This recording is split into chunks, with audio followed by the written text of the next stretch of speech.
Fala galera, estamos aqui com mais um Papo Quadrinheiro e hoje para falar de Absolute Green Arrow, né? O Arqueiro Verde Absoluto. E para falar do Arqueiro Verde Absoluto, estou eu, Bruno Andreotti, Nerd Bunny, e como sempre, o Maurício Zanolini, o Picareta Psíquico. Só faltou o Trump nesse HQ, hein? Pelo amor de Deus. Pois é, bem interessante aí bom, enfim, esse elemento de classe, digamos assim, né, presente, sim. Muito bom. Presente aí no Arqueiro Verde Absoluto. Mas antes da gente falar dessa HQ aí que acabou de sair, né, nos Estados Unidos faz 2 semanas, né, que quando vocês estiverem ouvindo isso, né, vai ter feito 2 semanas aí que saiu essa HQ. Eu vi que repercutiu bastante aqui, vários canais comentaram, tal. Eu não vi nada porque eu não queria ser influenciado aí pela... spoiler, né? E tomar spoiler, exatamente. Eu não vi nada, mas eu vi que muitos canais aí fizeram, né, textos, vídeos, etc. Mas antes da gente falar então do Arqueiro Verde Absoluto, vou lembrar vocês que nosso mais novo livro está em financiamento coletivo pelo Catarse, né? Vocês sabem que a gente fez um simpósio, né? A gente organizou junto com o pessoal do NUPEC um simpósio que é o Super-Heroísmo, História, Política e Linguagens, né? Foi muito bacana na semana passada, de segunda a sexta. Talvez aqui muitos ouvintes tenham participado, né? Tenham podido tá lá com a gente. Foi uma semana muito boa mesmo, assim, reflexões, discussões muito legais, né? E esse simpósio, né, que aliás, né, só também já contando caso você não tenha estado com a gente, né, ele fez tanto sucesso que a gente, né, eu, Nathaniel ali, o pessoal do UNPEC, o Maurício aqui, a gente decidiu que valeria a pena a gente fazer outra edição, pelo menos, né? A ideia é que ele seja um evento contínuo. Então, em 2027, né, estaremos de volta com mais um simpósio aí para tratar de super-heroísmo, história, política e linguagens. Refletindo, né, esse sucesso aí do evento, a gente já tinha combinado de fazer, né, o livro, né, que é sempre bacana, né, isso é bem comum, né, na academia, que é você faz o evento e depois tem um livro com os textos daquilo que foi apresentado, né, no encontro, e tá acontecendo, né, só que via, né, porque você sabe que assim, a gente teve todo o cuidado, fez um evento, né, com pesquisadores de alto nível, com o evento 100% gratuito, 100% online, pela Universidade Estadual do Mato Grosso do Sul, né, então, né, assim, não tem nenhum tipo de financiamento nosso, tal, do evento, e para viabilizar, então, o livro, né, do simpósio, a gente está numa campanha de financiamento coletivo, e agora que a gente está gravando, talvez, com sorte, quando vocês estiverem ouvindo isso, a gente já bateu a meta, mas agora, nesse exato momento, está com 90%, então, reflexo do sucesso. A gente não esperava, né, que em menos de uma semana... Fosse tão rápido, né? Não esperava, né? Menos de uma semana aí de campanha, já com 90% da meta, né? Então, mas enfim, não estamos, mesmo que a gente tiver 100 na hora que você estiver ouvindo isso, nos ajude, né, a viabilizar esse livro, né? Quanto mais também a gente conseguir. Mas na verdade, assim, que bom que com o sucesso da campanha vai se tornar uma pré-venda, né? Isso aí, porque a gente vai bater a meta e se tudo der certo, a gente ultrapassa, então acaba se tornando uma pré-venda, e também é interessante porque a gente consegue, né, ter mais livros, ampliar a discussão. Para você que não pôde estar com a gente, é legal porque você vai poder ver o texto, né? E assim, o texto, eu sempre acho que tem gente que prefere a fala, né? Eu gosto mais do texto, né? Porque às vezes no próprio momento da fala, né, você às vezes esquece alguma coisa, você tem uma omissão ou outra, e também às vezes no próprio debate, né, de repente uma pergunta que é colocada para você durante o evento te faz repensar algum elemento ali da sua fala que você melhora depois no texto, né? Então é uma oportunidade também da gente ter, né, esse artefato já com as reflexões no auge, assim, que é depois porque isso que é legal nos eventos, né? Não só apresentar é bacana, mas assim, é mais legal as perguntas e o que você pensa depois e durante ali. Sim. Então, querendo ou não... também as referências bibliográficas, né? Tudo sim, é um material... É legal o texto também para você ter aquelas reflexões ali e as referências que foram usadas para você poder, sei lá, pesquisar a partir dali, né? Aprofundar aquilo depois, se quiser e tal. Então é interessante mesmo ter a publicação em texto, né?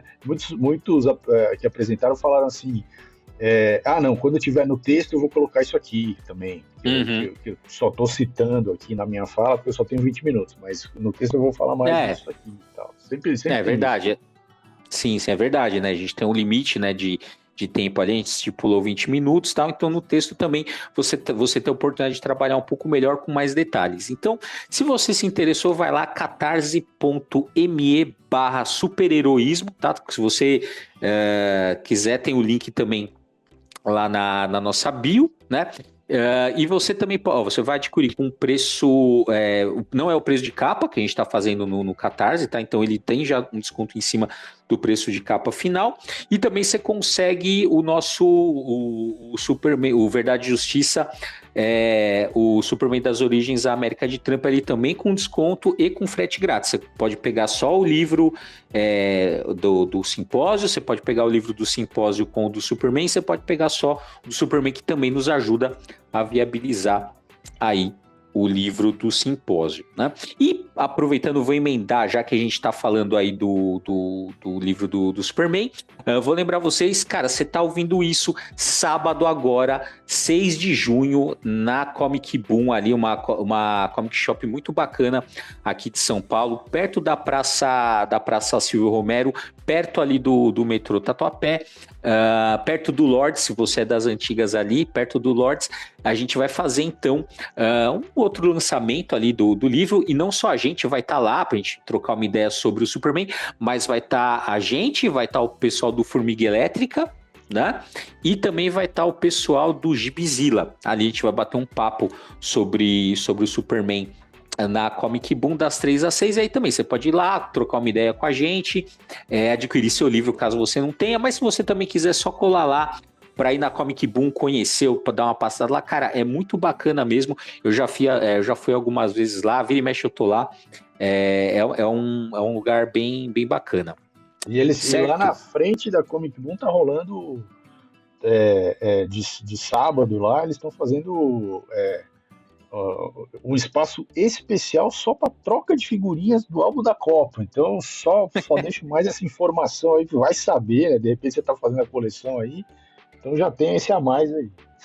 Pô, o que você quer mais? A gente vai estar lá, vai ter um bate-papo bacana, o livro tá legal, você vai completar seu álbum, o que você mais quer? Porra, é o sábado perfeito, né? Exatamente, é o sábado perfeito.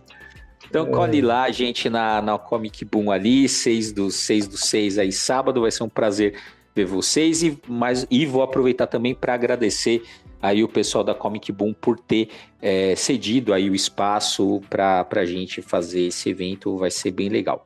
Bom, recados dados, né? Vamos ali para o Absolute Green Arrow, tá? Qual que é a sinopse da HQ? Aqui, ó. Um assassino em série está massacrando bilionários corruptos. A única pista de sua identidade são as misteriosas flechas verdes cravadas nos cadáveres de suas vítimas. A especialista em proteção executiva, Dinah Lance, também conhecida como Canário Negro Absoluta, é uma das encarregadas de descobrir a identidade desse assassino enquanto investiga seus suspeitos. Todos os arqueiros conhecidos da DC que possuem uma ligação única com o recém-assassinato Oliver Queen. Uma espécie de eu sei o que vocês fizeram no verão passado para bilionários, Absolute Green Arrow reimagina o mito do arqueiro Esmeralda em um mistério de assassinato perigoso e de terror urbano criado pelos vencedores do Prêmio Eisner. Pornsak... Esse cara é difícil de falar aqui, mano. Pornsak Pichitechot, com certeza eu pronunciei errado, mas é isso aí, né? E o nosso querido Rafael Albuquerque, aí, né, que fez ali desenhando com escola. Pô, fez Vampiro Americano. Acho que o mais conhecido dele é o Vampiro Americano. Sim, né? sim. E do roteirista, que eu não vou conseguir pronunciar o nome. O Pornis. Eles têm aqui no Brasil que também foi muito aclamado, que é o Bom Asiático, né? É o que tem dele ali, né? Enfim, esse cara ele era editor da DC, da Vertigo, na verdade, numa época. Então ele foi editor do Day Tripper, ele foi editor do The Unwritten, do Sweet Tooth, né? Então, assim, ele fez várias coisas antes de passar para escrita, tal, para o roteiro. Ele era ele já tinha uma carreira ali como editor, então o cara já está há algum tempo aí na indústria, e eu gostei bastante, assim, do texto dele, achei bem instigante, assim. Não conhecia esse que você está falando, né, o Bom Asiático, eu não li, não conhecia. Eu também não, assim, eu sei, eu vi que já tinha saído, se eu não me engano, não lembro agora qual editora, mas eu sei que tem a tradução, tal. Eu até me interessei, mas acabei não pegando, não. Infelizmente a gente não consegue ler tudo, né? É. Mas aí também, realmente, agora depois de ter lido o Absolute Grammar, também me deu vontade de conhecer, né? Porque como o Maurício falou, de fato, né? Ele foi editor aí, Sweet Day Tripper, né? Aqui dos irmãos aqui, né? O Inescrito também, que é do... Eu esqueci o nome do autor lá, é o cara que trabalhou junto com o Neil Gaiman nas coisas do Sandman e tal. E também o Sweet Tooth, né? Também. Que também depois virou série na Netflix e tal. Então, assim, fez bastante coisa. E o além Bom disso, né? Asiático saiu mesmo pela Pipoca Nanquim. Pipoca Nanquim. E, bom, tem o Rafael Albuquerque, que a gente já comentou, mas também tem outro brasileiro aí na equipe, né? Que é o Marcelo Maiolo, que é colorista, né? Que também é bem bacana, trabalhou por... Ó, o que ele já fez? Só que com certeza você já leu, que é o Old Man Logan, né? O velho Logan aí, com certeza vocês já devem ter lido aí. Enfim, uma equipe criativa bastante interessante, né? E como eu falei, né? Esse acho que o que mais salta aos olhos é esse elemento de classe, né? Porque tem, né? No Arqueiro Verde meio que consolidou principalmente a partir do Hard Traveling Heroes, né, que é aquela fase em que o Arqueiro Verde e o Lanterna Verde eles viajam, né, os Estados Unidos ali, né, consolidou-se uma visão do Arqueiro Verde dele ser um cara anarquista, né, na verdade a gente chama de anarquista e associa muito o anarquismo à esquerda, né, e ao punk e tal, mas é que nos Estados Unidos, né, é libertário, né? Também é outro nome para anarquista, só que por que eu tô falando isso? Porque nos Estados Unidos você tem o libertário, né? Tem um ramo considerável do libertarismo de direita, né? Exato. E quando você assim, quando a gente fala libertário ou anarquista aqui no Brasil, a gente entende uma coisa. Quando você fala libertário nos Estados Unidos, você entende outra, né? Porque o libertário, ele vai assim, você tem desde posturas liberais até os malucos ANCAP, que é o do anarca... Assim, então, né? Mas assim, meio que consolidou esse cara que né? Essa fase aí do Hard Traveling Heroes, ele meio que consolidou esse Arqueiro Verde como um cara que vai questionar o sistema, né? E isso tá presente nessa HQ, né? Porque mesmo ele começando morto, que aí também é essa grande especulação, né? Quem é o Arqueiro Verde, né? É o Oliver Queen renascido, ele forjou a própria morte, voltou, vai ser um outro, né? Vai ser um outro personagem. Acho que esse vai ser um dos grandes mistérios. Mas ele aparece com essa coisa meio, eu não sei até que ponto eu gostei daquela história dele ter sido tipo o cara de uma startup que possibilitou as pessoas comuns investirem. Eu não sei até que ponto eu gosto disso, né? Mas foi assim que eles atualizaram essa questão dele ser contra o sistema, né? Ele era porque essa postura dele fazer, né, dele ser um cara que cria, então, essa empresa que vai permitir para qualquer pessoa acessar, né, a bolsa sem cobrar nenhuma taxa e tal, e portanto investir de forma mais barata, né, que é essa a ideia. Vai beber na fonte da ideia, né, do Robin Hood, né, que é o cara que está tirando dos ricos e dando para os pobres, né, democratizando. E eles falam isso no texto, né. Tem toda uma sequência ali que mostra o passado, 8 anos antes, né? E a gente começa a história com o Oliver Queen morto há 1 ano já, né? E aí depois, no meio da história, aparece um flashback que mostra ele 8 anos antes, namorando lá a Canário Negro, né? E desenvolvendo ainda esse projeto, que aí é isso, o projeto tem esse sentido aí de democratizar o acesso das pessoas a investimentos na Bolsa de Valores, né? Essa coisa financeira e tal. Mas isso, assim, isso tá mais para anarcocapitalismo do que para anarquismo de esquerda, né? De uma coisa antissistema, assim, né? Você tá querendo só tirar a regulação, ou sei lá, a fazer com que mais pessoas que não, em tese não tenham acesso passem a ter acesso, mas a um sistema. Você não está indo contra o sistema. Você está só trazendo mais gente para dentro do sistema, né? Basicamente. Isso é a ideia de democratização do sistema. Pode ser que eles vão trabalhar isso lá na frente, não sei. Talvez fazendo com que ele tenha ido por esse caminho, depois tenha abandonado esse caminho para ir para outro caminho, né? E então, portanto, ir do anarcocapitalismo, do anarquismo de direita para um anarquismo de esquerda, não sei. Né? Não fica claro, a gente só tem uma edição ainda, né?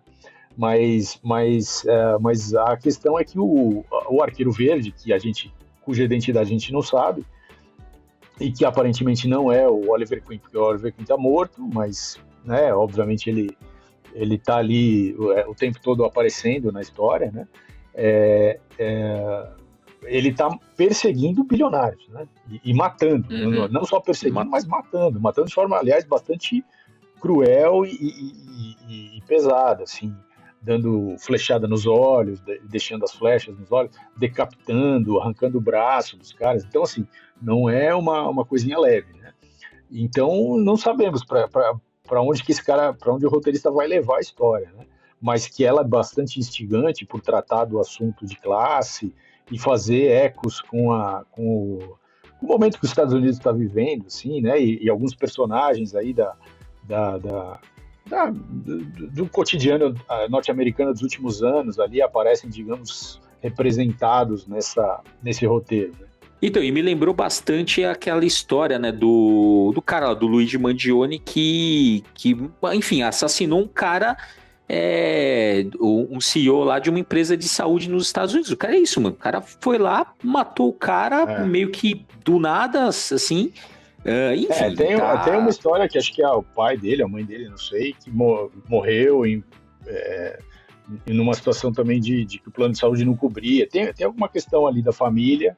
E ele fez isso como uma vingança mesmo. Ele stalkeou o cara lá, o CEO do tal do plano de saúde, específico plano de saúde que era da família dele, que teve esse problema, e matou o cara, deu um tiro no cara, né?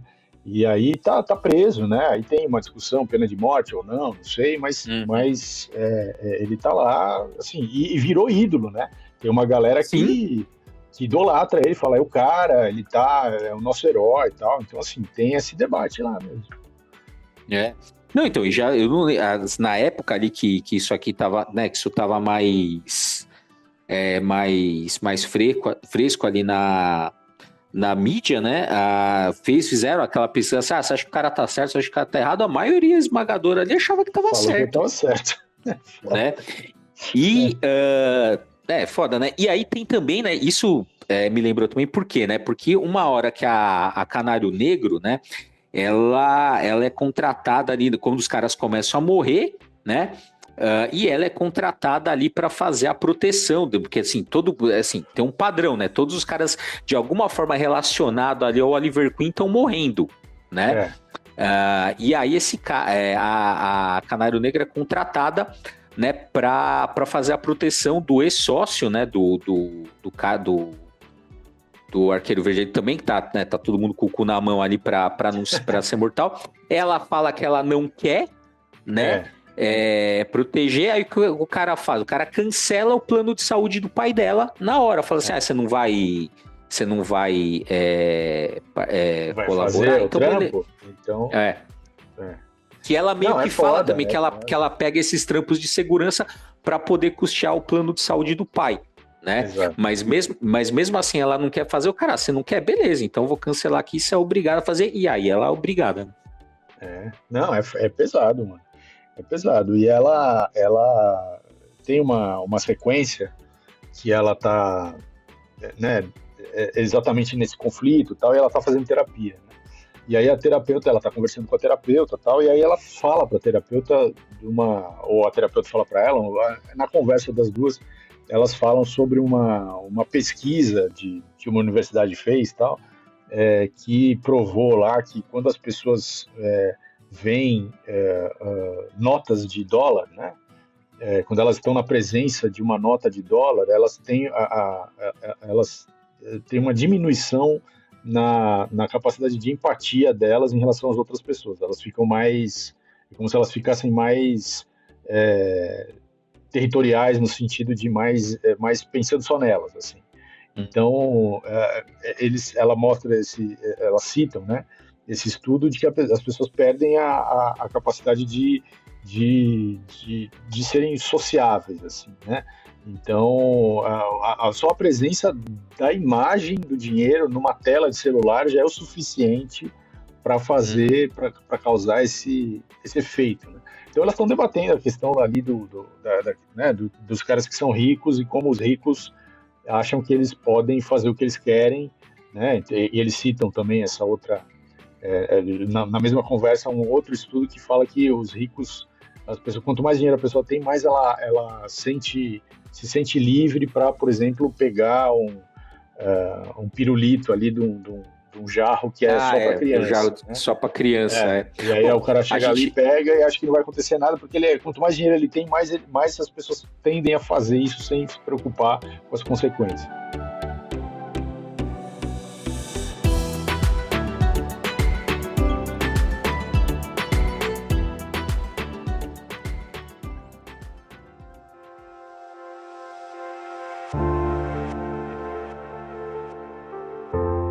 E aí também nessa cena fala, né, que ela tem pouca empatia, né, ela tem pouca empatia, né? Tem uma questão nela, né? Que ela tem pouca empatia com milionários, né? Mas se você não é otário, você não tem mesmo, né? Porque não Exato. Não é um problema isso, exatamente. Você sempre tem um otário ou outro defendendo o bilionário, vai ter, né? Mas vai ter. Mas pessoas saudáveis em geral não têm empatia. Cara, pois é. Mas esses elementos, né, eles são interessantes porque agora a gente conversando eu lembrei, né, tem alguns temas que são comuns digamos assim, nas narrativas produzidas nos Estados Unidos, né? Um deles é o monumento americano, que eu acho que eu comentei algumas vezes aqui, que é aquela coisa assim, o que é o monumento americano, o monumento estadunidense, né? Eles criam uma fantasia de que, assim, olha, você tem uma comunidade perfeita, né? E aí tem um mal externo que vai ameaçar essa comunidade. Para proteger essa comunidade, tem que aparecer um herói, só que esse herói, ele tá fora da lei, porque ele vai ter que fazer coisas que não são, digamos assim, não estão dentro da lei para justamente proteger essa comunidade. E ao fazer isso, uma vez que o fim é proteger a comunidade, então tá justificado, né? Uhum. E esse herói é um cara que tá dentro e fora da lei, porque ele precisa estar dentro e fora da lei ao mesmo tempo para poder conseguir agir, né? Porque a comunidade, pelas regras da comunidade, não conseguiria, né? Isso, na verdade, você pode ver isso, o cowboy é isso, né? Uhum. E o super-herói é isso. E todos os heróis, Rambo, o Capitão Kirk, pode ver, todos eles, os heróis, eles têm essa narrativa. O super-herói é um deles. Mas tem outro tema também que é bem interessante, que é o culto mítico do dinheiro, né? Uhum. Então, você tem essa adulação mesmo ao dinheiro, à riqueza, né? Nos Estados Unidos, porque eles têm muito isso, assim, então eles tiraram, né, assim, se a Revolução Americana, né, se a independência dos Estados Unidos conseguiu ali acabar com uma ordem, com o domínio da Inglaterra, eles se desvencilharam da monarquia, da questão da nobreza, né, então assim, aqui todo mundo é igual, né, tem a Declaração dos Direitos, né, todos os homens são iguais, etc., por exemplo, a Declaração de Independência, né, que diz que todos os homens são iguais, etc., o que vai acontecer? Ao mesmo tempo, você criou o que eles chamam ali, muitas vezes, de aristocracia do dinheiro, né? Uhum. Essa aristocracia do dinheiro, né? Alguns criticam, outros vão falar que é o que os Estados Unidos têm de melhor, porque aí sim, né? O self-made man, o cara que está do nada, né? Essa é uma narrativa também essencialmente dos Estados Unidos, né? Então o cara não tem nada, ele vai lá do nada, assim, um Zé Mané, um qualquer, e aí ele vai lá com muito esforço, ele constrói um império ou uma grande empresa, enfim. É um cara que do nada ele vai conseguir sucesso, né? Então seria essa tal da aristocracia do dinheiro. E aí você mitifica essa coisa, assim, que né, digamos assim, esses bilionários eles são mitificados. Ah, porque eles são muito inteligentes. Ah, porque eles leem 200 livros por ano. Porque eles acordam 4 horas da manhã e saem fazendo. O cara ele acorda às 4, ele faz um triatlo e aí depois ele vai trabalhar, lê mais 200 livros e volta. Enfim, você vai criando essas mitificações. Né? E tudo isso faz parte do culto mítico do dinheiro. Mas o que é interessante é que tem um aspecto positivo e negativo. Então, digamos assim, o Oliver Queen aí, ele é o culto mítico do dinheiro do lado positivo, né? Porque é um cara preocupado, que daria para você democratizar o acesso às pessoas a investimentos, aí todo mundo poderia ter uma quantia digna de dinheiro para viver, né? Bem, enfim, né? Essa é a utopia. Só que, né, quando isso acontecer, chama qualquer coisa, não chama mais capitalismo. A gente vai estar num outro patamar. Mas tem também, então, assim, é curioso, porque ao mesmo tempo que o Oliver Queen, ele tem essa coisa, ele representa o lado bom, esses outros bilionários, né, eles representam o lado ruim, né, que o cara, enfim, tem várias acusações ali, envolvendo, enfim, né, seriam os bilionários corruptos, né, mas é curioso, né, você tem o bilionário ou o rico bonzinho, mas você também tem o rico do mal, né. Então, eles têm essa ideia, né, que não é exatamente o dinheiro que corrompe, mas quer dizer, a pessoa tem pode haver o bilionário bonzinho. Mas aqui na história, quer dizer, eles emulam dois eventos recentes aí do debate público nos Estados Unidos, que logo de saída, o Jubal Slade, que é esse sócio, né, do Oliver Queen e tal, que ele teria doado 300 milhões de dólares para uma campanha política, né? Que é mais ou menos o debate ali sobre a campanha do Trump, o Elon Musk colocando um monte de dinheiro na corrida eleitoral e tem aí até hipóteses, acusações, teorias da conspiração, de fraude eleitoral, usando a tecnologia lá do Elon Musk, coisas do tipo, por causa desse aporte absurdo de dinheiro que ele colocou. E também tem, depois, mais para frente na história, a questão de que esse Jubal Slade teria, então, uma ilha particular, onde ele levaria menores de idade para abuso sexual. Então, assim, ele coloca no roteiro tudo que está rolando com essa classe dominante hoje dos Estados Unidos, né? Essa classe dos bilionários ali, americanos, o pessoal das big techs e tudo mais, e a mistura disso com a política e tal. Ele joga tudo isso no roteiro e aí o roteiro fica extremamente atual, né? A gente já citou aqui em todas as vezes que a gente fez episódios sobre esse universo absolute, né? A gente sempre fala, porra, esse universo absolute que tem essa energia do Darkseid, que é diferente do universo regular da DC e tal, ele é muito mais parecido com a nossa realidade. Então a nossa realidade, né? A gente sempre chega a essa conclusão que a nossa realidade quem manda é o Darkseid, que é uma merda, né? Mas infelizmente, mas esse quadrinho em especial, ele tá recheado de coisas assim que estão assim bombando no debate público nos Estados Unidos agora, assim, né? Então isso é muito, ao mesmo tempo que né, que é muito faz o roteiro ficar muito interessante, mas também é altamente polêmico, né? Tanto é que a galera, tanto nos Estados Unidos quanto aqui no Brasil, estava super ansiosa para ler, leu, todo mundo foi para o YouTube fazer vídeo sobre, porque de fato assim, é um quadrinho que está discutindo o que as pessoas estão vendo cotidianamente nas notícias, né? E trazendo aqui, né, para no Brasil, quando você tá aqui, a gente tá, né, na discussão do fim da escala 6x1, e você vê, assim, cara, assim, os pontos de vista para defender, né, a manutenção dessa escala, assim, é o show de horror. Show de horror, você fala assim, caralho, eu não... Assim, show de horror e assim, mas quando é um empresário, eu entendo, assim, eu entendo que é isso, cada um quer defender o seu. Agora, claro, É, A sardinha para sobrar, né? Claro. mas assim, quando é trabalhador, eu falo, não dá, Aí cara. é Assim, foda. eu fico me questionando, eu falo assim, meu Deus do céu, o que tá acontecendo? Enfim, são as discussões, né?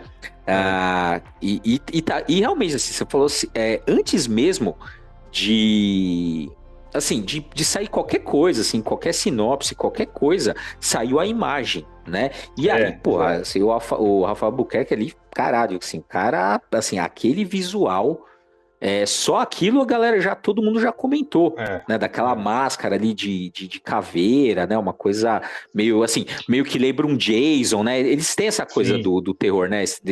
Desses Esses personagens de terror personagens que é, não tem rosto, né? O que tem uma máscara deformada, assim, tem, isso é bem recorrente, né?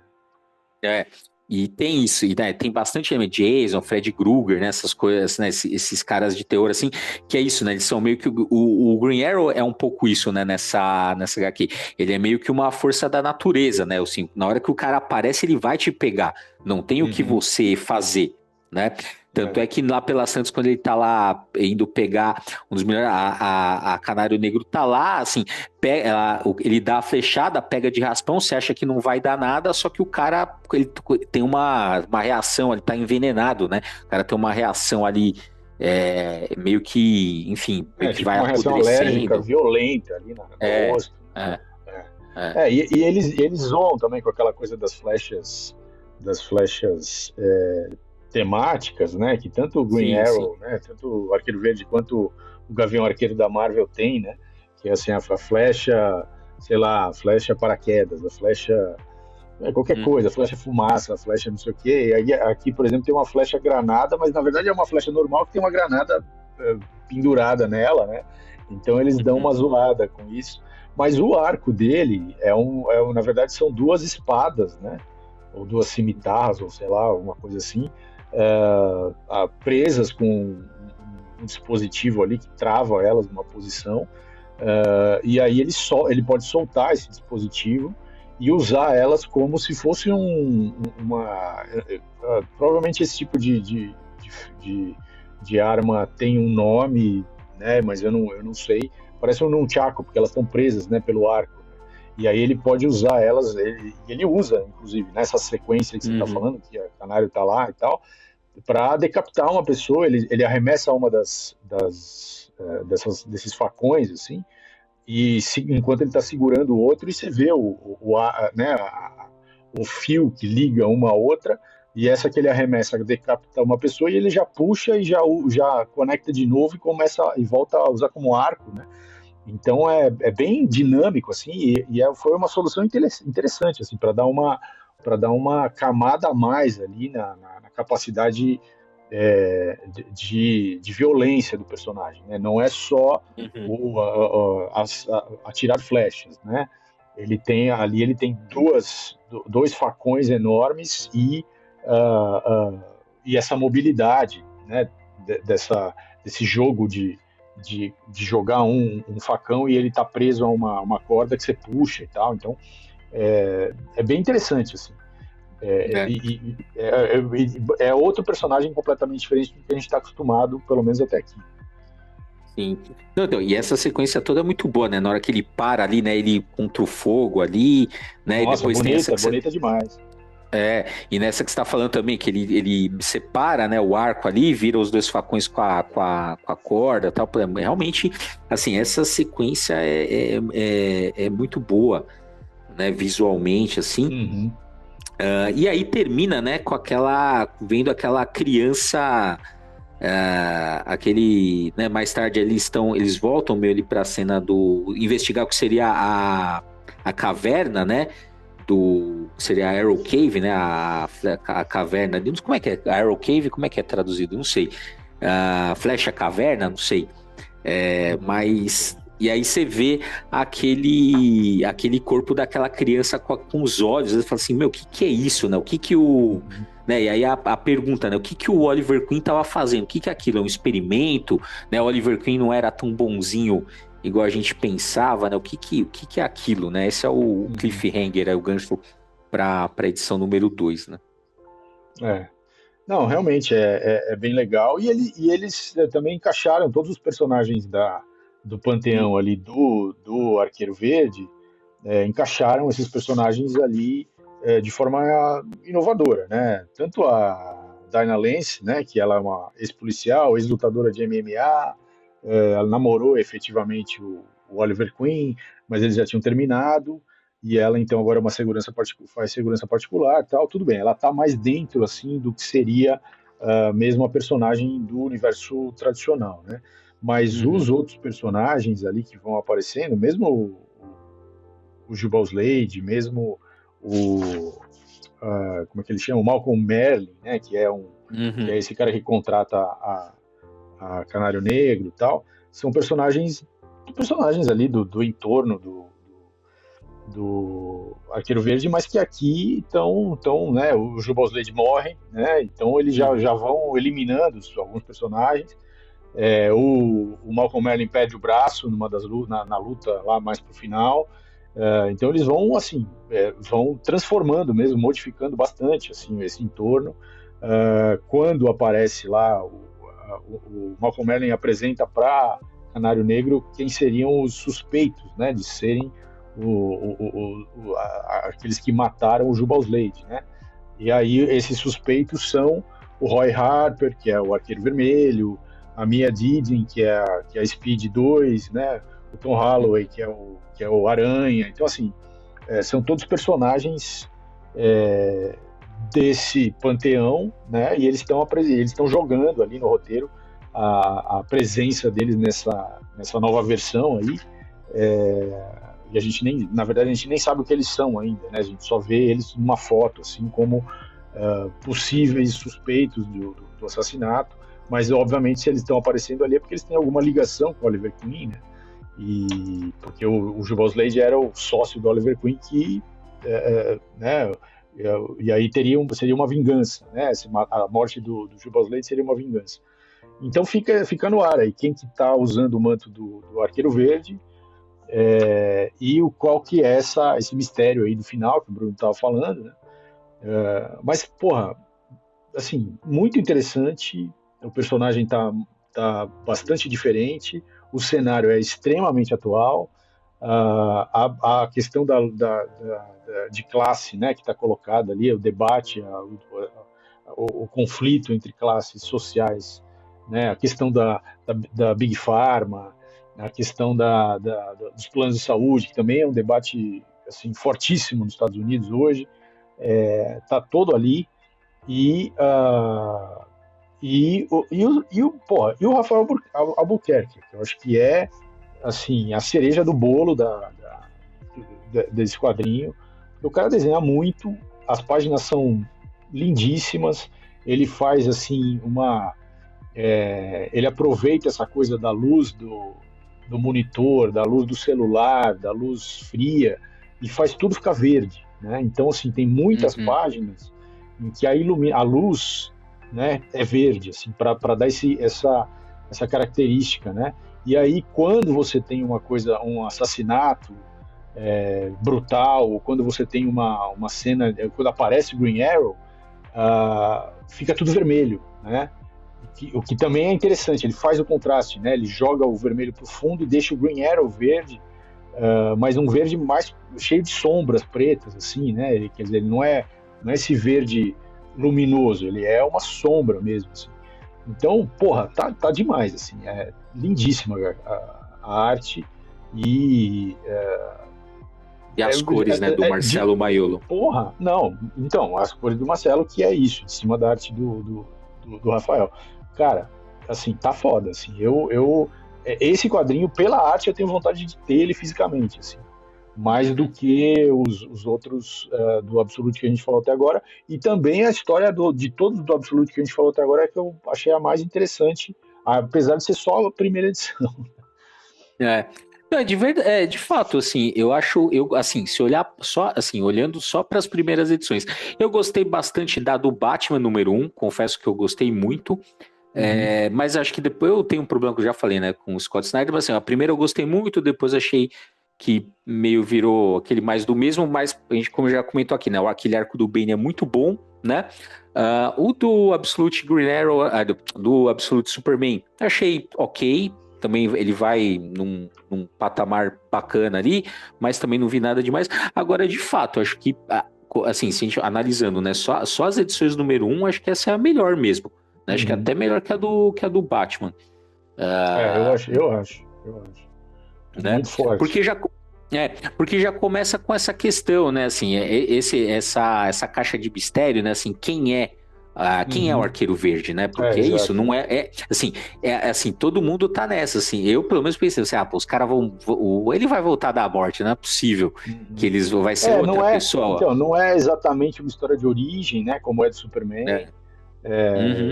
Né? Também não é uma história que você sabe se eles vão manter o personagem como arqueiro ou não. Eles já jogam outros nomes ali que na verdade outros nomes que já foram arqueiros, né? No universo, são arqueiros no universo regular, então facilmente poderiam substituir, né, o Oliver Queen. Agora, se tem experimentos estranhos acontecendo, pode ter experimentos genéticos, pode ter clone, então abre uma porta aí que de fato aquele cara que morreu pode não ser o Oliver Queen, né? Então tem essa abertura aí. Mas, assim, realmente é excelente, excepcional. Excepcional mesmo. Fez assim, cara, assim, na pré-venda, né, já vendeu mais do que até o Absolute Batman, né, na pré-venda, né, não? Exatamente. E para suprir a demanda, a DC já, assim, esgotou, né, então, a reimpressão, acho que vai chegar, se eu não me engano, a reimpressão vai chegar junto com o número 2, né, nas lojas, que se não atrasar, né, saiu 20 de maio, né, o número 1. HQ, a número 1, se não atrasar, vai ser 17 de junho que vai sair a número 2. Pô, cara, mas é isso, assim, eu também, assim, eu acho que se aparecesse, assim, na minha frente, eu pegaria. Né? Eu pegaria. Que eu falo assim, aqui demora, sei lá, na melhor das hipóteses, vai demorar 8 meses. Mínimo 8 meses pra chegar. Né? Mas, de fato, é muito... Mas é isso. Mas, assim, a DC acertou a mão, né? Porque, de fato, realmente, cara, eles estão soltando coisas, assim, e muito conscientes, né? Aquela coisa que a gente falou do Martian Manhunter lá, o último... Como é que fala em português? Às vezes eu esqueço. Caçador de Marte. Porque antes era, assim, a gente confunde porque antes era Ajax o Marciano. Exato. E aí depois... Eu sempre quero falar o Marciano, não sei alguma coisa do Marciano, mas não aí então, eu não lembro. Mas por eles fizeram uma minissérie, né? Então, do Marciano eles fizeram uma minissérie, sabendo que não é um personagem que vai dar para fazer uma série regular, tudo bem, né? Mas aí eles fizeram uma puta de uma minissérie, que todo mundo também achou muito interessante, genial e tal. Então, assim, eles estão acertando, tanto na escolha de fazer uma série regular, quanto na escolha de fazer só uma minissérie, quanto no tom, quanto nos times, né, nos times criativos. Assim. E eles estão passando... Esse Absolute está fazendo a DC renascer, assim, reviver. Um ano e meio já um ano e meio, 2 aí de quadrinho, e os caras estão segurando aí. Tá interessante esse processo aí. Não, tá muito bom. Que bom a gente tá podendo ver, né, essa leva de histórias boas, né, do universo absoluto, né? Porque realmente, assim, cara, a gente ainda quer ver. A gente recentemente, não sei se você já viu lá, né? A maioria das pessoas que ouvem a gente, né? É legal, a gente tem ouvinte em todas as faixas etárias, isso que é bacana, né? De 15 até mais de 70. Mas, óbvio, assim, não por coincidência, a faixa etária que mais nos ouve é a nossa, né? A nossa própria, claro. Né? Claro. E pra gente que já leu, né? Você que é a maioria da nossa coisa. Que já leu coisa que, né, devia ser assim como a gente também, né, assim, lê, vamos supor, você começou a gente vamos inventar aqui, você tem 40, você começou a ler com seus 8 anos. Bom, imagina, 30 anos lendo história de super-herói. Pô, chega uma hora que é difícil fazer uma coisa que te agrade, né? Que você ache legal, que você não tenha visto. Mas de fato, cara, essa leva dos absolutos são muito legais. Assim, vale a pena acompanhar, De fato, né? sem dúvida. É pra fazer a alegria dos velhos, é isso aí. Exatamente. É igual o pessoal fala, né? É piada velha pra gente nova, piada nova pra Então, não gente pra velha. gente velha, exatamente, muito bom. Exatamente. Bom, gente, é isso. Tem alguma consideração aí, Maurício, pra Não, gente não, acho terminar? que é isso. E quando sair aqui pela Panini, eu vou ser obrigado a comprar. Vai lá, passa por essa humilhação, compra 8 meses depois, com algum erro esdrúxulo de De tradução, e é isso. tradução, É isso, né? É. Bom, bom, então é isso aí, gente. Valeu. Esse foi o nosso Papo Quadrinheiro. Vou aproveitar para dizer que se você chegou até aqui é porque você gostou, então vai lá, deixa o seu like aí no YouTube, comenta, né? Ou se você está ouvindo isso no Spotify, nos siga no Spotify, lá dá 5 estrelas. Se você tiver a fim de comentar, comenta, que sempre dá, né? Seja no YouTube, seja no Spotify, que sempre dá, aumenta aí o algoritmo. Vou pedir para vocês também acessarem as nossas redes sociais e seguirem a gente, @quadrinheiros, e lembrar mais uma vez então da nossa campanha do livro, catarse.me/superheroísmo, para você poder apoiar ali o nosso livro. E lembrando também, se você estiver aqui por São Paulo dia 6 de junho, sábado, cola lá na Comic Boom às 3 horas para agir com a gente, o pessoal do Formiga Elétrica e o pessoal do Gibizila, para a gente bater um papo sobre o Superman. Beleza? Falou, galera. Até o próximo Papo Quadrinheiro.